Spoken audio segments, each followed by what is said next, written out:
tudo bem? Seja bem-vindo ao canal Basiquinho. E hoje eu vim trazer para você uma receitinha de torta de frango de liquidificador. Bem fácil, bem basiquinha, qualquer pessoa aí vai conseguir fazer. Se eu conseguir, você também consegue. Antes, deixe seu curtir like. Se você não é inscrito, eu te convido a se inscrever. Ative o sininho para não perder nenhuma das nossas dicas e bora lá para o vídeo.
Nossa mini tortinha tá pronta aqui. Ela é bem fácil de desenformar, tá? Só passa a faquinha assim. E eu quero mostrar pra você a maciez dessa tortinha.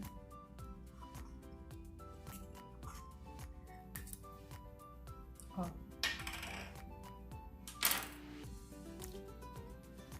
Essa é a de queijo com presunto.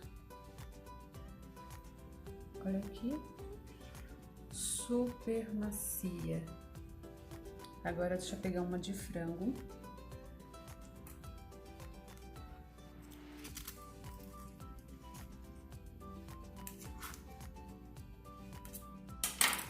Ó, solta muito fácil aqui, tá? Da forminha. E olha, que delícia.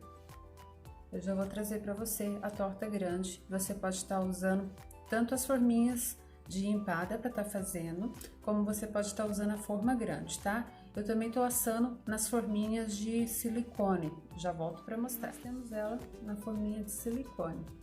Ó. Fez isso aqui.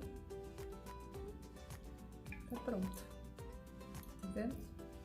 Bem mais prática, não precisa untar a forminha. Vamos pegar uma outra aqui. Uma de frango. Ó, que facilidade. E a maciez, né? Nem se fala. Essa tá quente. Vamos ver se o queijinho vai derreter. Ui, que delícia. Ó. Olha o queijinho. Que coisa mais gostosa. Aqui tá na nossa forma grande. Olha como ficou bonita. Ela ainda tá quente, tá? Não vou desenformar agora, mas já dá pra você ter uma noção de como é maravilhosa essa torta aqui. Eu espero que você tenha gostado.